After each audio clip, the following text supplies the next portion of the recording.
Entonces, miren, dentro de las etapas de exploración geotécnica, pues siempre antes de realizar alguna obra civil, forzosamente tiene que iniciar con una investigación del subsuelo, ¿sí? Y también del laboratorio, porque acuérdense que ya no se vale hacer prácticas de la ingeniería como en el siglo pasado, antepasado o anteriores, ¿no? Que era puro empirismo, ¿no? Actualmente ya se exige que haya un laboratorio de, pues ahí en la obra, en donde se van a ensayar rocas, suelos, concretos, etcétera, ¿sí? Y además de todo, antes de llevar a cabo la obra civil, eh, consecuentemente tiene que haber una exploración antes de realizar la obra. Durante la construcción, ¿sí? Y en la operación van a tener que seguir habiendo, campañas todavía como para seguir monitoreando la obra, ¿sí? Dependiendo la magnitud de la obra, obviamente, ¿sí? Hay obras que van a requerir que durante su construcción haya un laboratorio, ¿sí?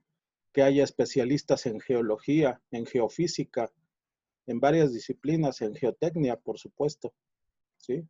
Que conjuntamente con el ingeniero civil, pues se va a desarrollar todo un proyecto de ingeniería como una obra pues grande, ¿no? Me estoy refiriendo concretamente a los casos de obras hidroeléctricas, ¿sí? Obras de puentes, de caminos federales, etcétera. ¿Qué otro? ¿Qué otro pudiera ser el caso?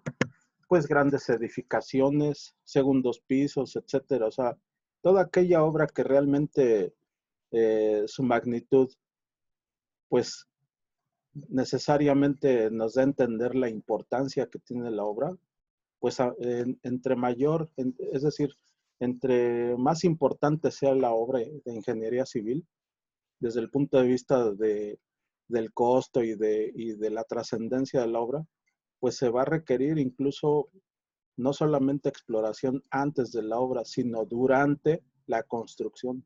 ¿Estamos de acuerdo? Entonces aquí tengo, por ejemplo, el caso de la fotografía, pues de una campaña de exploración que, bueno, ahí lo estamos viendo que es perforar en el terreno. El terreno bien puede ser conformado de pura roca, entonces tendrían que llevar exprofeso, pues herramienta para poder perforar en esa zona, ¿verdad? No se van a ir con cualquier maquinaria, o sea, van a tener que hacer una exploración llevando barriles eh, muestreadores, ¿sí? Brocas de diamante para poder cortar las formaciones de roca en ese lugar que se intenta construir una obra de ingeniería civil. Entonces, la recopilación de información, pues realmente es el inicio de los trabajos, ¿sí?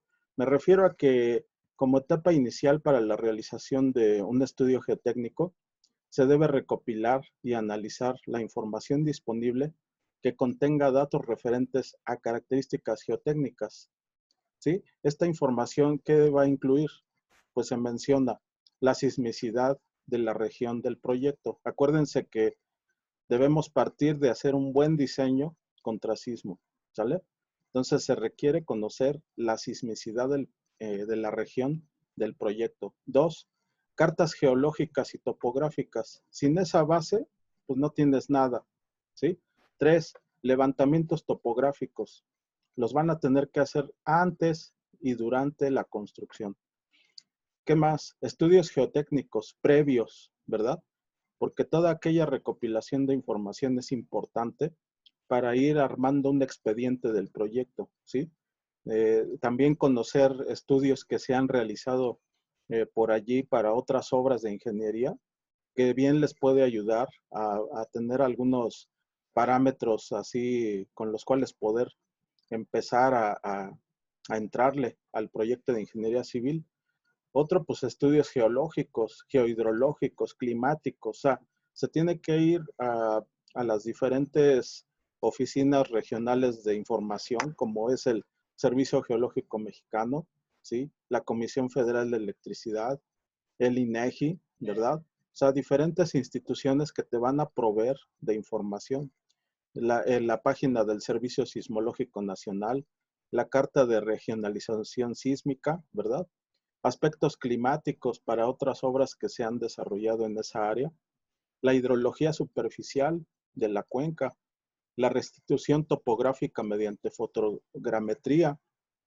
Bueno, esto realmente lo hacen todos los ingenieros geomáticos, pero son importantes, ¿eh? Son importantes todas estas disciplinas que estoy mencionando para el buen curso de una obra de ingeniería civil. Número 10, algunas fuentes de información que contengan datos geotécnicos del sitio de proyecto. Entonces, por ejemplo, particularmente este último aspecto, pues hay sociedades mexicanas, ¿sí? La Sociedad Mexicana de Ingeniería Geotécnica, por dar un ejemplo, ¿no? ¿Se dan cuenta? Donde con esta información, pues nos vamos a poder integrar todo ese expediente para tener todo a la mano, ¿sí? Entonces, así es como se empieza, ¿no? La exploración a través, primero, de una recopilación de toda la información disponible, ¿sí? Cartográfica, digital, etcétera, ¿sale? Luego, ¿qué tenemos? El reconocimiento geotécnico del área de proyecto. Entonces, es común que antes de realizar una obra de ingeniería civil, se deben realizar visitas técnicas al sitio de estudio para programar ¿qué? Pues las actividades de exploración y el muestreo. Entonces, si no tienen estas visitas, pues difícilmente van a saber de qué están hablando y qué es lo que van a proponer como un estudio de exploración geotécnica, ¿sí? Aquí por eso es necesario que no vaya un ingeniero civil solo, ¿sí? Tiene que ir en conjunto con quién, con geólogos, con geotécnicos, con geofísicos, que le van a proponer alternativas de estudio.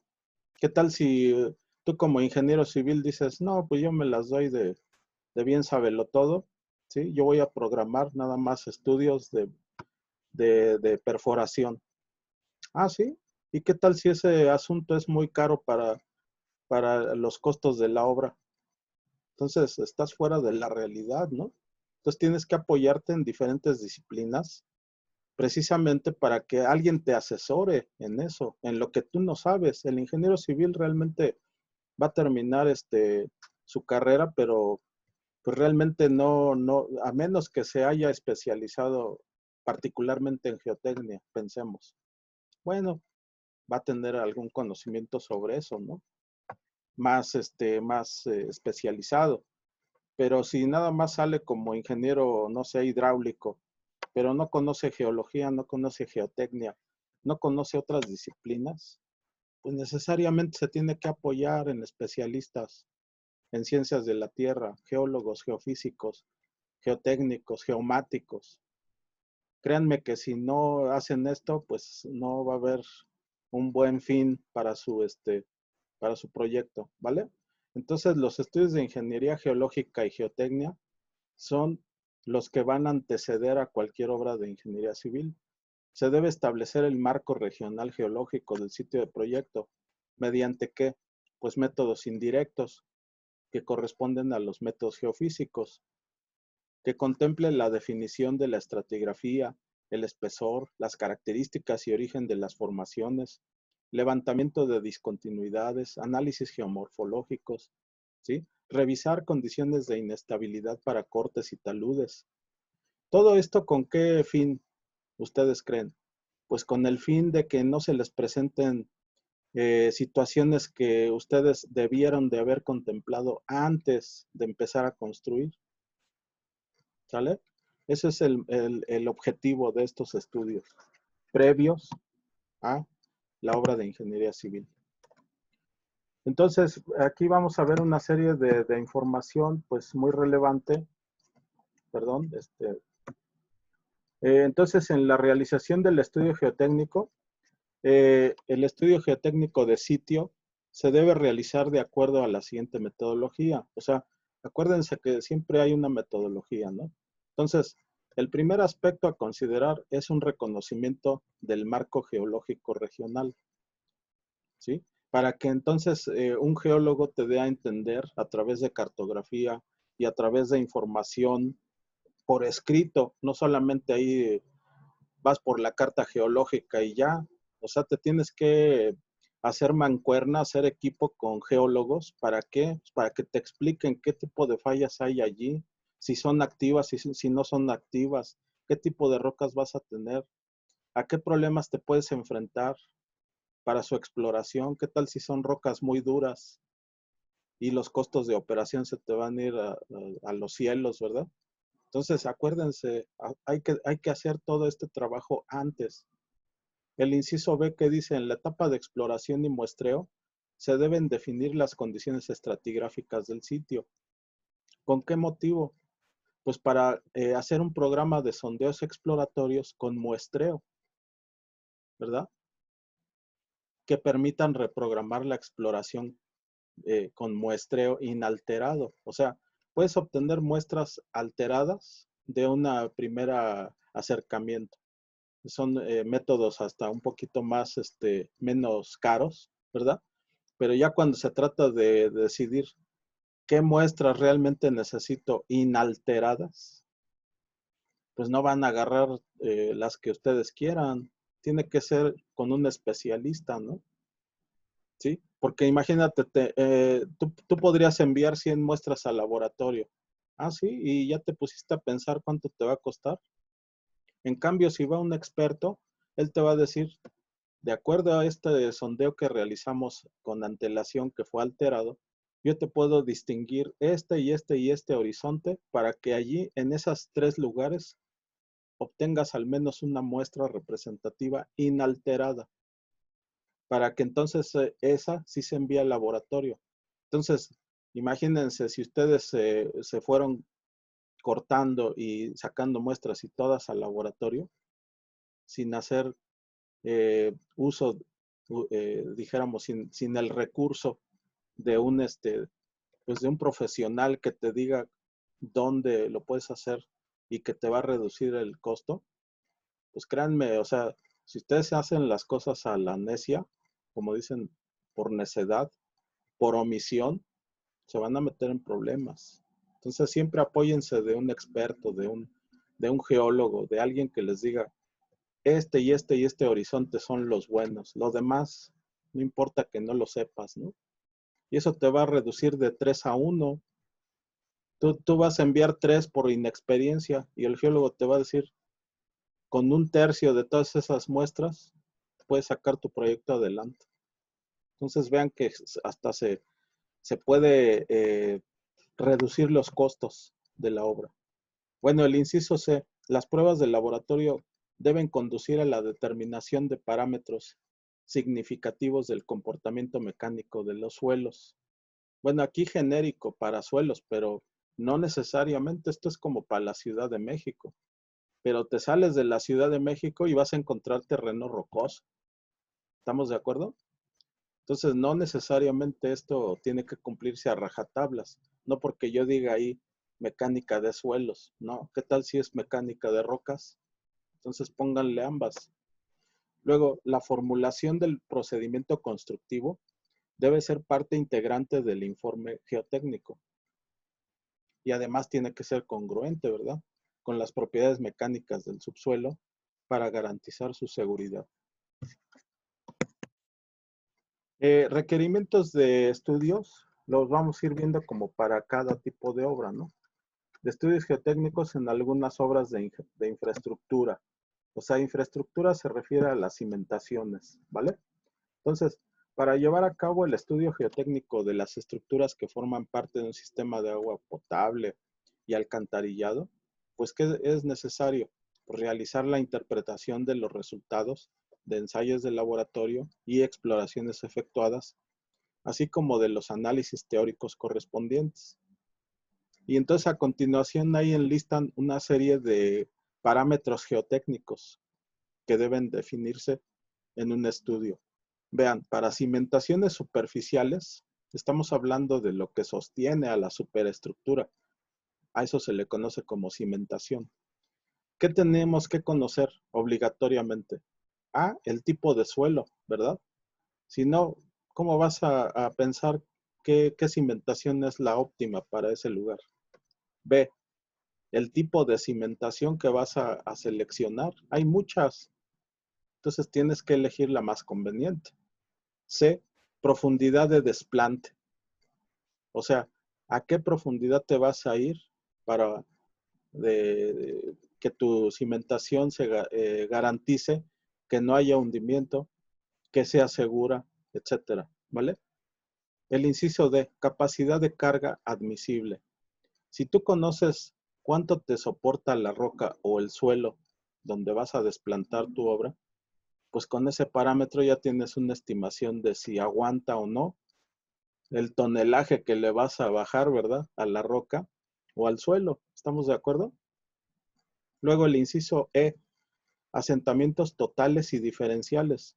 Piense que con una campañita de exploración con muestreo alterado, incluso, yo he hecho en la Ciudad de México, porque así lo hice con una consultoría de obra de ingeniería civil. La empresa se llama DIRAC, del ingeniero Emilio Rosenblut. Es de, ahora sí que esta empresa es, como dicen, pues de rango mundial, ¿no? O sea, andan por todo el mundo también los ingenieros de Irak, ¿no? Entonces yo estuve con ellos y estuve en la Ciudad de México haciendo mucha geotecnia. Entonces, créanme que si ustedes conocen, yo calculé cuánto se puede hundir en el centro y en las esquinas una obra que tiene cierto tonelaje de peso con estas condiciones de suelo. Me lo aventaba a mano. Yo sé que ahora ya hay el recurso de programación, etcétera. Te facilita la vida, ¿no? Pero antes era echar el lápiz, ¿no? Y la calculadora. Y era bonito hacer ese tipo de cálculos, créanme. Esfuerzos de contacto estático y sísmico para el sistema de cimentación propuesto. Y que es muy importante hasta ahí abajo, que dice nivel freático. Si tú sabes el nivel freático, puedes calcular efectivamente presiones de poro, ¿sí? Puedes calcular bien con esos parámetros, con el agua, a qué profundidad está. También puedes diseñar un sistema de bombeo, de ser necesario. No vas a tener la obra inundada, ¿no? La excavación ahí encharcada que no puedes ni bajar, ni los ingenieros, ni los arquitectos, ni nadie va a poder trabajar allí. Entonces acuérdense, todo esto es importante. ¿Qué más tenemos? Para cimentaciones profundas, ¿sí? Vimos las superficiales. Pues es casi lo mismo, jóvenes. Vean, aquí para cimentaciones profundas, pues ¿qué necesitamos conocer? El tipo de suelo o de roca, que es el que te va a aguantar la obra de ingeniería, ¿verdad? El edificio, lo que le vayas a poner. ¿Qué tal si es pura roca? Entonces no se vayan con la mente de que pues son puros suelos.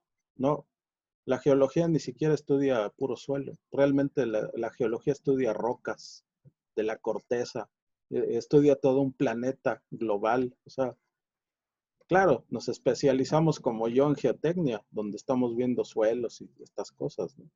Pero bueno, ve tipo de cimentación. ¿Cuál es la que vas a usar? Para ver si aguanta, ¿no? ¿Qué tal si no aguanta? ¿Qué tal si no es la mejor decisión, verdad? Entonces apóyate en ingenieros geólogos también. Profundidad de desplante.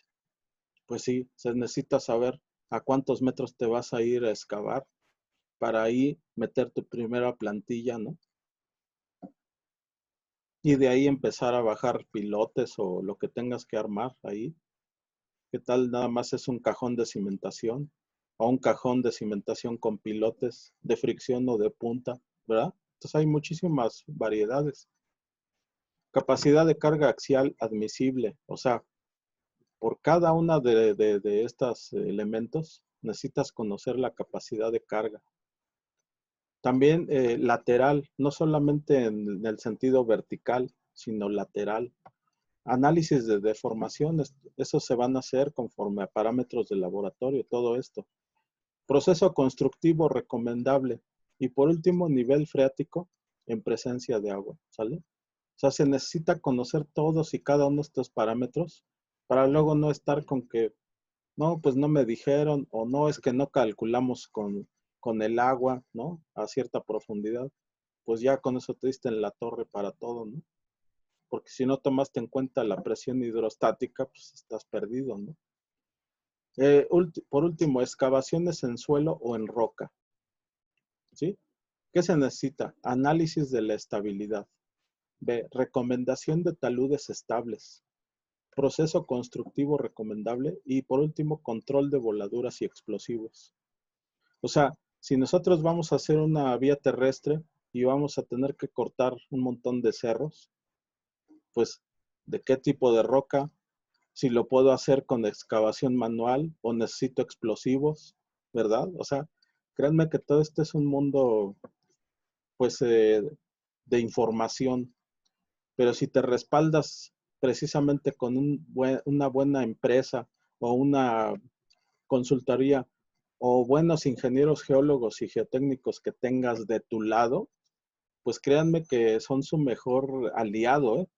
Los geólogos y los geotécnicos y los geofísicos y los geomáticos. O sea, tienen que armar un equipo para organizar bien sus cosas, sus trabajos y que al futuro sean obras que vaya, sean el orgullo de ustedes y de la empresa donde trabajan, ¿no?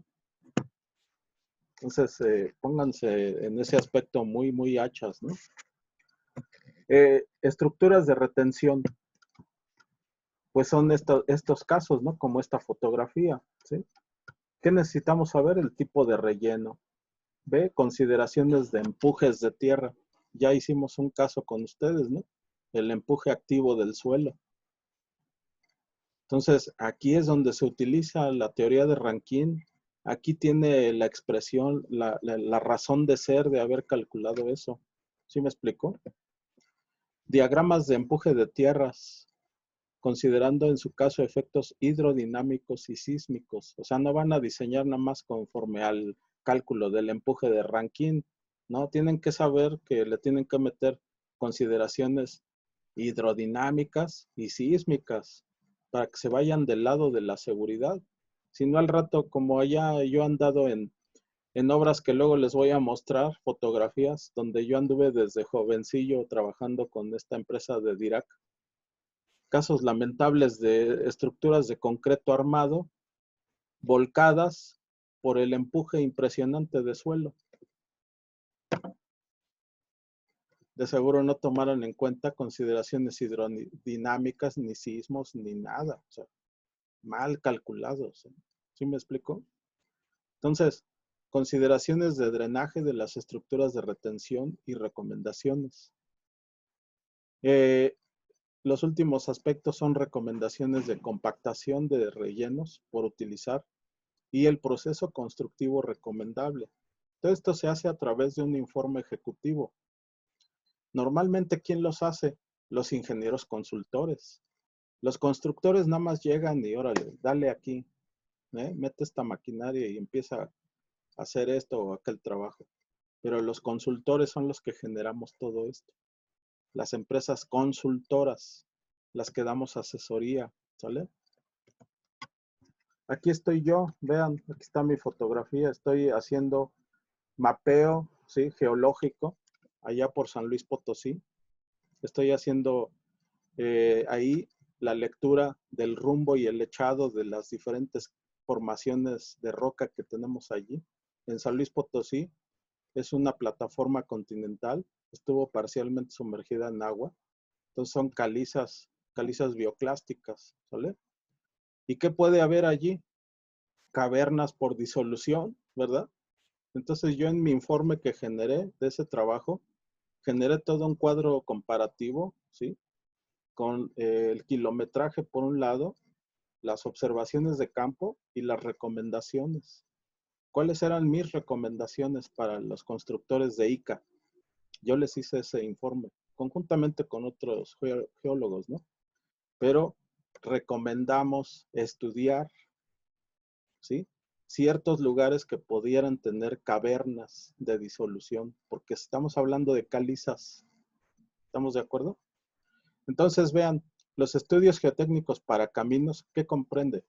Pues conocer la estratigrafía, número uno, indicando el espesor de los estratos, la clasificación según SST, el tratamiento, el coeficiente de variación volumétrica, la clasificación para presupuesto y su utilización en la sección estructural del camino.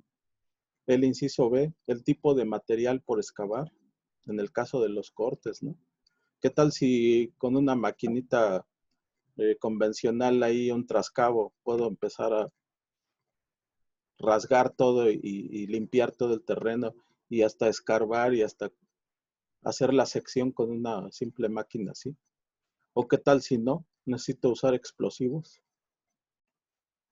¿O qué problemas en el subsuelo puedo tener? Como caso de estas calizas que pueden tener cavernas de disolución. Imagínate, tú pones tu puente ahí apoyado en una cavernita. ¿Qué puede pasar? Se te puede colapsar, ¿verdad? O vas a tener hundimientos diferenciales. Por último, determinar el grado de compactación actual, ¿no? Entonces, todos estos trabajos, créanme que se tienen que realizar a fuerza, ¿no? O sea, no hay ni para dónde hacerse. Y es mejor tenerlo, es mejor realizar estos estudios antes de que empiecen los problemas. ¿Estamos de acuerdo? Este trabajo lo hicimos en el año 2008 para una carretera que parte de Río Verde hasta Ciudad Valles. Entonces hicimos geología, pero como dicen, para aventar para arriba, ¿no? Ahí tuve yo mucho actividad. Y fue en el 2008, es decir, hace 12 añitos, ¿no? Todavía me acuerdo de todo esto.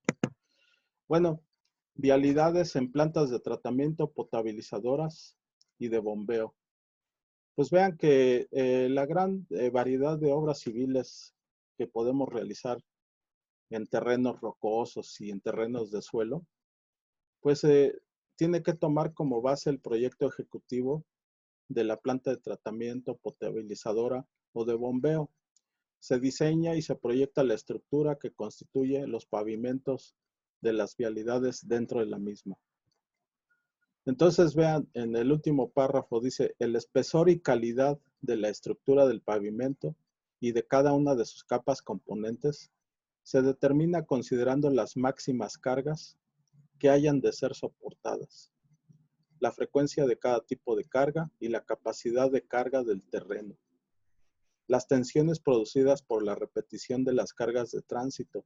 Se tienen que hacer una serie de estudios también de aforo vehicular, estimado, ¿no? ¿Cuántos camiones o cuántos trailers van a estar transitando por allí? ¿Sí? ¿De qué tonelaje, etcétera? ¿Sale? Entonces se hace una prueba de aforo vehicular antes de realizar la obra, para que ya tengas una idea de cuál es el diseño de tus diferentes capas que van a integrar una vialidad. Que no luego tengas todos los pavimentos cuarteados, ¿no? Como ha ocurrido frecuentemente. Fases del proyecto. Para determinar el espesor de pavimento y de cada capa que lo compone, así como el tipo de superficie asfáltica adecuada, deben considerarse los siguientes puntos. El análisis de tránsito, que es el que les digo, el aforo vehicular, ¿sale? Son estudios que se hacen antes.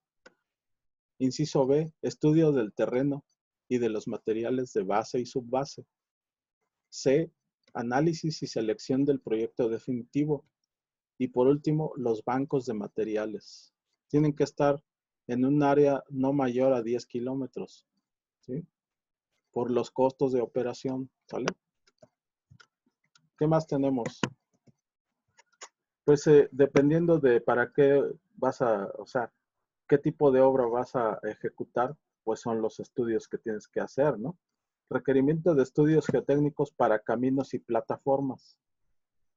Pues fíjense, aquí está ya en resumen, aquí abajo. ¿Cuáles son los que sí necesito? Límites de consistencia del suelo, granulometría, lo que habíamos visto de las mallas, esas charolas con malla, ¿no? Que van depositando diferentes granulometrías y en cada uno de esos sedazos va quedando un porcentaje. Entonces te lo van a dar en porcentaje. Granulometría en porcentajes. El tanto por ciento de finos es muy importante. La compactación Proctor de SART o de Porter o la prueba Porter, ¿sí? Y por último, el peso volumétrico. Entonces, estos parámetros te sirven para diseñar bien caminos y plataformas, ¿sale? Si no tienes estos parámetros, pues en balde, ¿no? No vas a saber ni cómo entrarle. El estudio de bancos de materiales se debe enfocar a definir lo siguiente. Pues primero, localizar los bancos más cercanos a la obra civil. Localizar bancos con el menor volumen posible de despalme, es decir, que no tengan mucha capa vegetal. No, e inciso C, recomendar bancos que topográficamente sean de fácil explotación. ¿Sí? Imagínate que les diga, yo tengo un super banco de andesita y que lo único que requerimos son explosivos. Pues nada más me hubieras dicho eso al inicio. ¿Cuánto me va a salir a hacer todo eso, no? O sea, entonces no es lo mismo recomendar bancos que topográficamente sean de fácil explotación, ¿verdad? Así que recomendar bancos que sean lo más sanos posibles también. Localizar bancos con la granulometría requerida para la obra que vas a ejecutar. El inciso G, sugerir bancos de roca cuyo material no sea altamente abrasivo. El inciso H, bueno, y lo de abrasivo, imagínense que utilizan puro granzón con ángulos bien agudos en sus esquirlas. ¿Qué pasaría si ahí lo vas a usar como rodadura? Te va a ponchar las llantas de todo el mundo, ¿no? Entonces, debes de evitar materiales abrasivos, ¿vale? Proponer bancos de materiales cuyas características mecánicas y químicas no presenten alteraciones estructurales. Y el inciso I, los materiales de los bancos recomendados deben resistir su manejo, desde su extracción hasta su colocación. Esos son los aspectos que deben de cuidar para bancos, ¿sale? Y acá tenemos otro rubro, presentación de resultados para estudios, de resultados de estudios de los proyectos para obras hidráulicas. Entonces vean que aquí ya estamos en otro aspecto, otro tipo de obra, ¿no? ¿Qué vemos allí? Pues unas cortinas de presa o unos, ¿verdad? Ahí se ve como tubos de conducción de agua, ¿no? Entonces, en cada sitio o estructura donde se hayan realizado sondeos, se debe elaborar un estudio geotécnico que muestre los resultados de la exploración de campo, ensayos del laboratorio, estratigrafía, ¿sí? Y todo esto se va armando, créanme, en esos grandes rotafolios, bueno, de esos, ¿cómo le llaman? De esos Lefort, ¿no? Donde se va concentrando toda la información, porque además cuando te cae una auditoría, si no tienes esto, no tienes nada.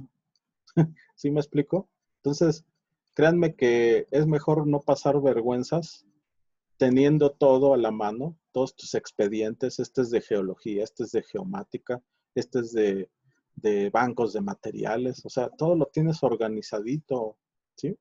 Hay quienes también en la computadora todo lleva un orden, una lógica, o sea, enséñense a eso, disciplínense así, poco a poco, ¿no? Entonces, eh, vean que es necesario que muestre resultados de exploración de campo, ensayos de laboratorio, estratigrafía, ¿sí? ¿Qué debe de contener además? Análisis de resultados de ensayos de laboratorio, ¿sí? Para ser aplicados en el diseño de cimentaciones y en los análisis de estabilidad de masas de suelo o de roca. En caso de requerirse también debe aparecer junto a la estratigrafía la clasificación para excavación. Esto es lo que yo les mencioné en el estudio que realicé con otros compañeros geólogos para esa carretera de Ica de Río Verde a Ciudad Valles. Hacíamos unos cuadros muy padres desde mi punto de vista. A mí se me ocurrió hacer esto, lo sugerí y desde luego mi jefe pues lo aplaudió. Dice, está muy bien porque llevas por kilometraje observaciones de campo y recomendaciones. O sea, yo creo que esto es un plus que tú le das a tu trabajo y además te recomienda un cuate que diga, ¿quién hizo este estudio tan padre, no? Tan bien hecho. No, pues que el ingeniero fulano, mándamelo a llamar, ¿sí? Digo, perdón por la palabrota esa. Pero bueno, lo hago con el fin de que motivarlos a que pues también hagan ese buen uso de buenas prácticas profesionales, ¿no? ¿Qué otra cosa tenemos, jóvenes? Pues ya, hasta aquí es donde quise compartir mi presentación. Bueno, hasta este tema yo investigué sobre los principales aspectos antes de realizar una obra de ingeniería civil. ¿Qué estudios necesitamos? ¿Cómo vamos a programar nuestra exploración? ¿Sí? ¿Qué tipo de recursos vamos a usar? ¿Qué maquinaria? Eh, ¿Qué laboratorio? ¿Cuántas muestras? ¿A cuántos metros? ¿Verdad? ¿Qué tipo de exploración nos conviene? Entonces ahora quiero dar paso a las preguntas y respuestas.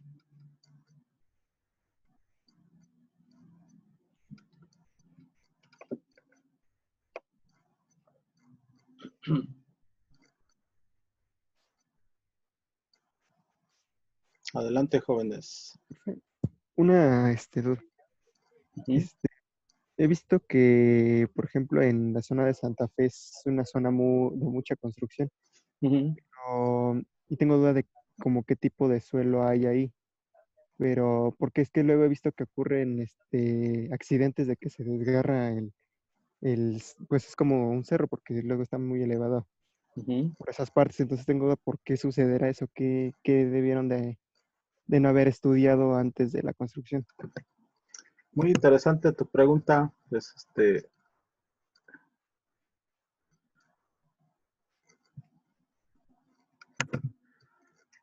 Perdón, se me fue ahorita el dedazo, me fui para otro lado. Una disculpa. Ah, sí, muy interesante tu cuestionamiento. Fíjate que allá en la zona de Coajimalpa, pues literalmente yo he ido con varias campañas hasta allá y lo que nos hemos encontrado son suelos de naturaleza volcánica, pero son aglomerados. Fíjate que son suelos muy difíciles, te voy a decir, en el sentido de que son muy desmenuzables. Eh, por ejemplo, no, pasa mucho que ahí empiezan a hacer cortes para irse más profundo hasta encontrar un material que realmente reúna las características para pues desplantar ahí tu obra civil, ¿sí? Entonces, e incluso se hacen como grandes cajones de cimentación más profundos para encontrar pues algo más estable. Entonces, en los primeros metros, en los primeros 10, 15 metros, se tiene una serie de aglomerados volcánicos, pero que realmente son muy difíciles de controlar.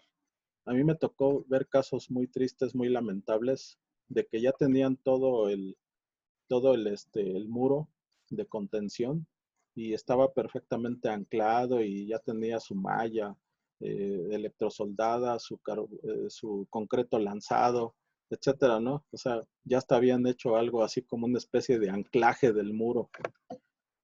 Pues con todo y eso, se les vino abajo.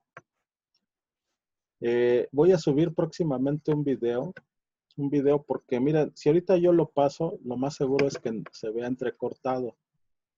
Pero no sé si con ustedes, desde la definición e importancia de la ingeniería civil, creo haber mostrado este primer video de cómo en tiempo real se ve cómo están pasando los vehículos por ahí. Es una imagen desde dron y se ve como todo un muro que ya estaba previamente pues diseñado para estar anclado, para estar estable, cómo se viene abajo.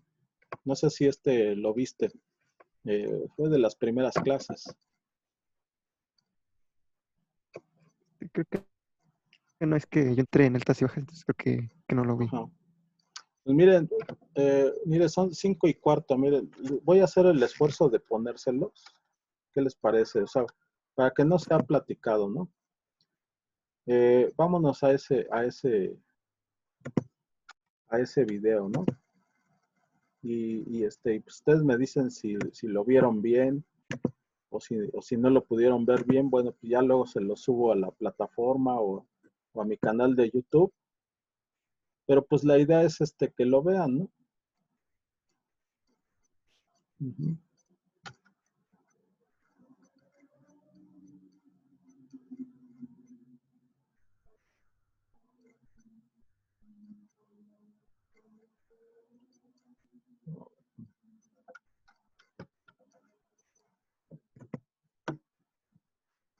Sí.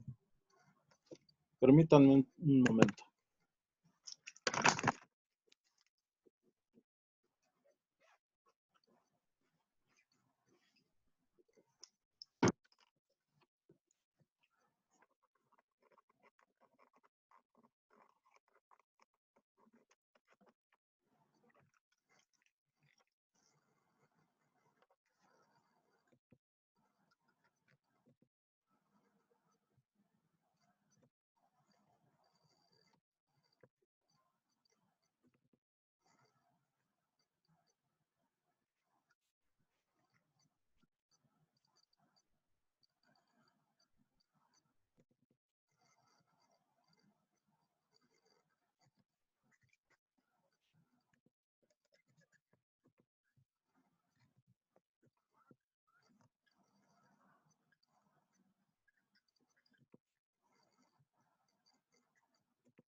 Y ya lo encontré, miren, se los voy a proyectar.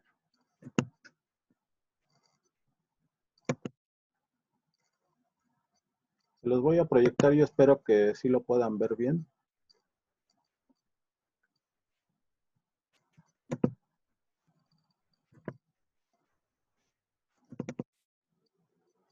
Ustedes me dicen si lo lograron ver correctamente, si no, pues lo voy a tener que subir a mi canal.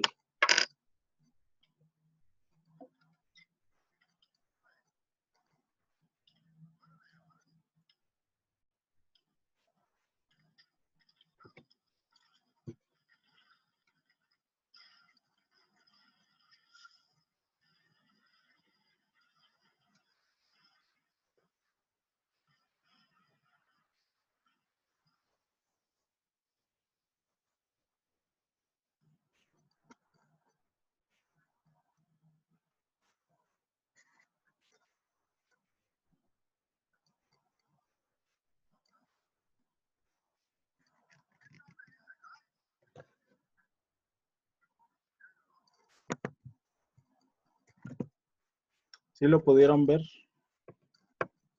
No estuvo tan entrecortado.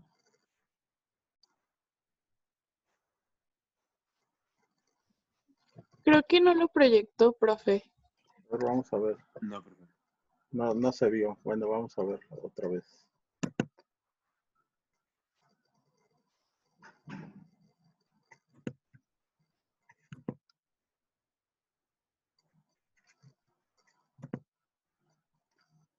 Ahí está, ¿sí lo ven? Sí, Sí, Sí, ya, profe.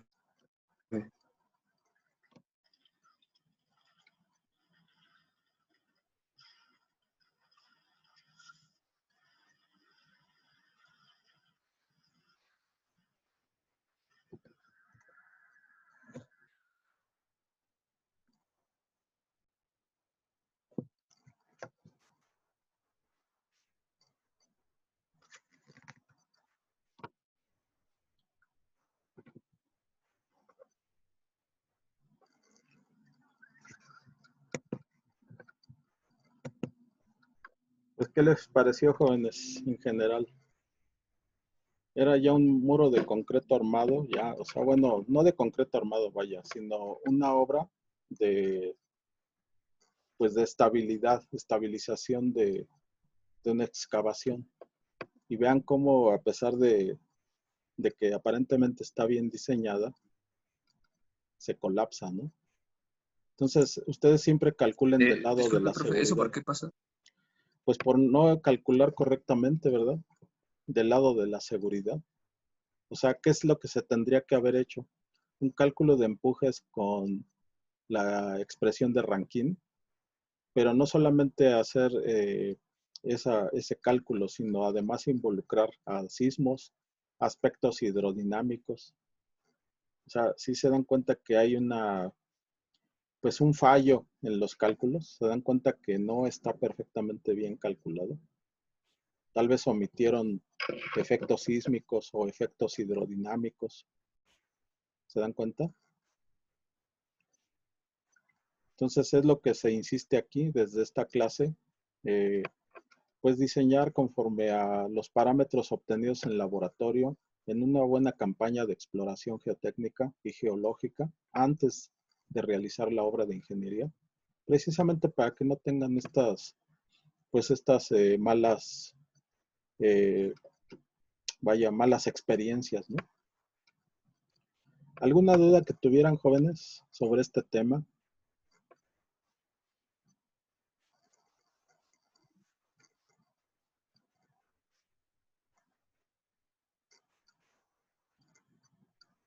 Sí, adelante, Andrea. ¿Cuáles son los estudios que primero se descuidan en el ámbito ya laboral? O sea, ¿o esto nada más pasa por errores de cálculo? Fíjate que es una buena pregunta. Realmente se han dejado de hacer estudios geológicos y de exploración de detalle. El por qué han omitido estos estudios, pues los inversionistas y los responsables de la obra de ingeniería se han basado en estudios a lo mejor colindantes. Y por evitarse ese costo de exploración, pues han dejado de hacer estos estudios correspondientes. ¿Qué quiere decir? Que están calculando con parámetros que ya no son actuales. Entonces, no sé si me entiendan eso, que el calcular con parámetros a lo mejor colindantes o ya antiguos, es decir, no parámetros que te dé un laboratorio actualizado, ¿verdad? ¿Qué ocurre? Que pues tus cálculos están en un nivel nada más de aproximación, pero no estás calculando conforme a lo que hay ahí en el terreno. ¿Sí me explico, Andrea? Sí, profe. Muy bien, jóvenes. Pues miren, el miércoles tengo una serie de actividades que yo no quería, tener que cancelar la próxima emisión de Zoom para el miércoles, pero debido a que me piden, ¿cómo le llaman? Lo del patrimonio económico, o sea, un estudio de, ¿cómo le llaman? De situación patrimonial, más otras juntas que voy a tener en la facultad. Pues todo esto me hace que tengamos que cancelar la siguiente emisión de geología del miércoles, pero nos estaríamos reuniendo para el próximo viernes. Sin embargo, quiero dejarles por allí pues alguna investigación, ¿verdad? Previa, no de muchas hojas, o sea, de unas 3, 4 hojitas, ¿sí? Pero que reúna ciertas características pues de que no tuvimos clase, pero a cambio les dejé por ahí una pequeña investigación. Desde luego se vale, ¿no? O sea, se vale capturarla de diferentes páginas de internet, en fin, o sea, sí tienen esa libertad. Este es un trabajo que pues pueden desarrollarlo así. Le voy a poner métodos de exploración.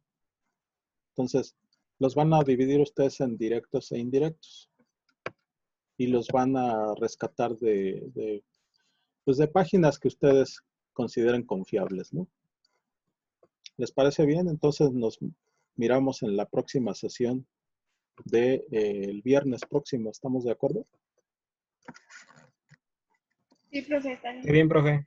Claro que sí, Sin profe. embargo, alguna duda que existiera antes de retirarnos es importante. O sea, nunca se queden con, chin, ya se fue el profesor y no le pregunté esto.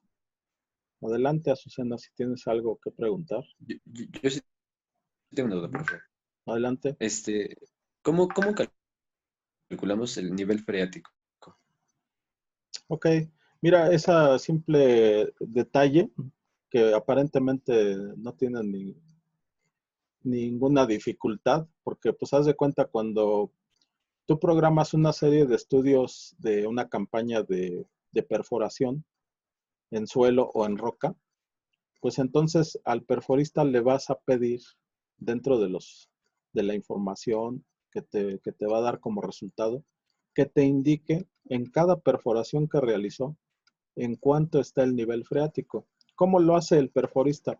Pues un método bien rudimentario es que ya que perforó el pozo, lo deja siquiera reposar ahí 24 horas, ¿no?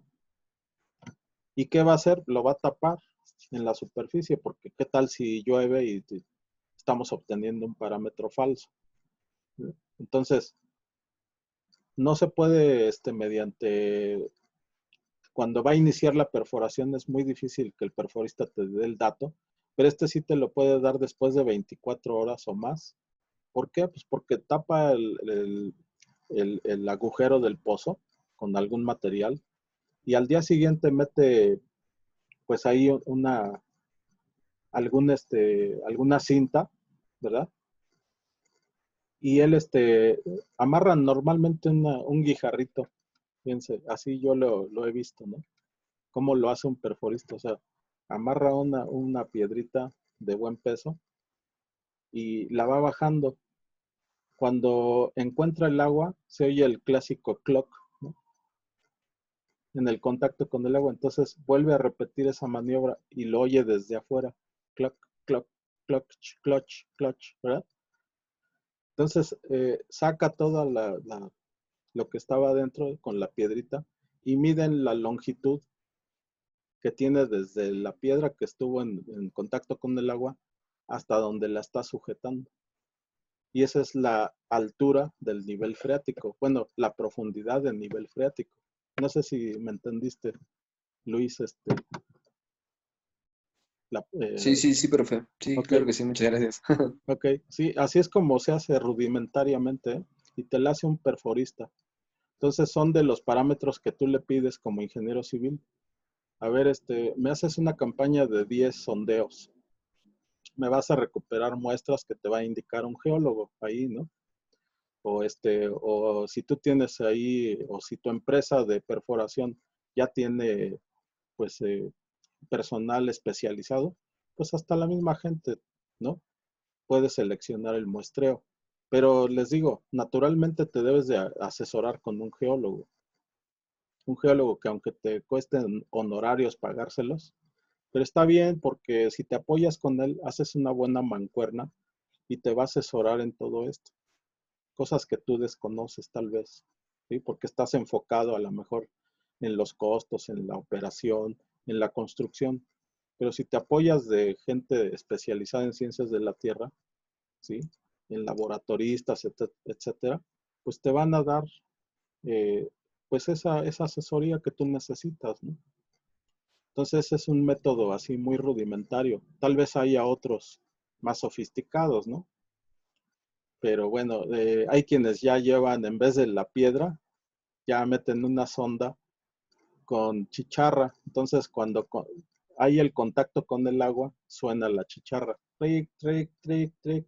Entonces es un método más, menos arcaico, menos rudimentario, ¿no? Pero es el mismo principio. De todas maneras te van a dar una profundidad. Y tanto el que hace el perforista como el del aparato, créanme, lo hemos conjuntado y nos da exactamente, convergen al mismo valor. Entonces, pero bueno, hay quienes dicen, no, no, no, a mí llévate una sondita eléctrica para que suene la chicharra y me determines bien el nivel freático, ¿no? ¿Alguien más jóvenes que tenga alguna duda, cuestionamiento, comentario? Profe, como cuándo nos había dicho que podía hacer el siguiente examen? Fíjate que ya las siguientes 2 semanas que restan solamente es para despedirnos, creo que el 11 de diciembre. Es lo que chequé conforme a calendario.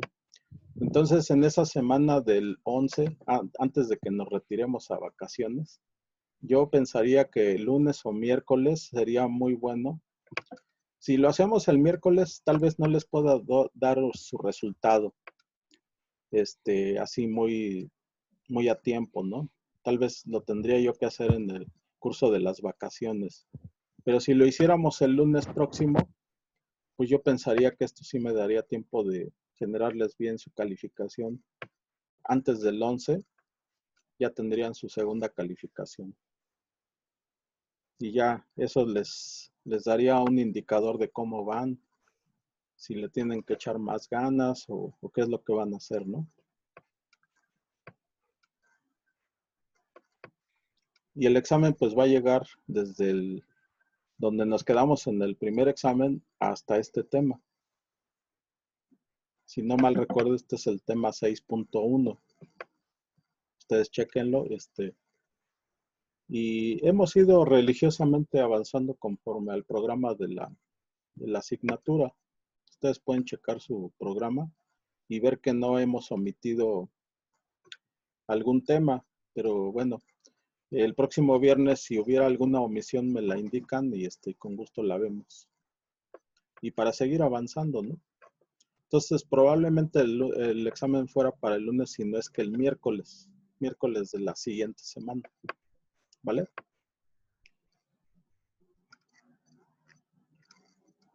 Pues antes de retirarnos, ¿alguna duda, pregunta, comentario, lo que sea?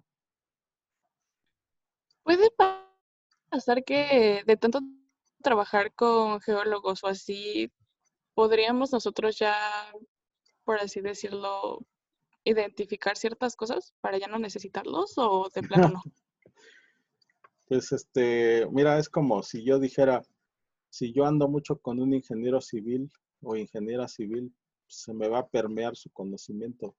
No, yo creo que cada quien tiene su propio ámbito de conocimiento. Y ok, sí, o sea, te puedes poner como que más o menos a la altura de la comprensión de ciertas cosas, pero desde luego pues nunca vas a alcanzar. Así como el geólogo no va a poder alcanzar tu conocimiento bien, en la medida que tú te especialices, pues igual tú de la otra persona pues no vas a poder ya omitir a esa persona, o sea, ¿sí? No vas a poderte divorciar de los geólogos, ¿no? Desde mi punto de vista. Ok, está bien. Ujú. Sí, porque de hecho cada ámbito de conocimiento pues tiene sus, como dicen, sus especialidades, su complejidad, tiene sus mañas, tiene su arte y su oficio, ¿no? Pues es toda una carrera muy diferente, ¿no? Que claro, se puede compaginar, pero cada quien tiene lo suyo, ¿no?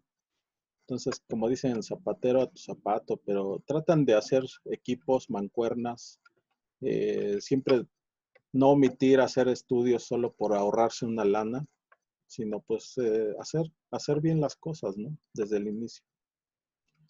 Muy bien, jóvenes, entonces, pues si no hubiera otra situación, nos estaríamos mirando el próximo viernes, para continuar con este tema tan interesante y cerrarlo y poder agendar ya el examen para el siguiente miércoles de la próxima semana. Pues mientras tanto, cuídense mucho. Nos estamos mirando en la próxima. Que esté bien, Hasta profe. luego, profe. Hasta luego, Adiós, profe. profe. Gracias, profe. Gracias.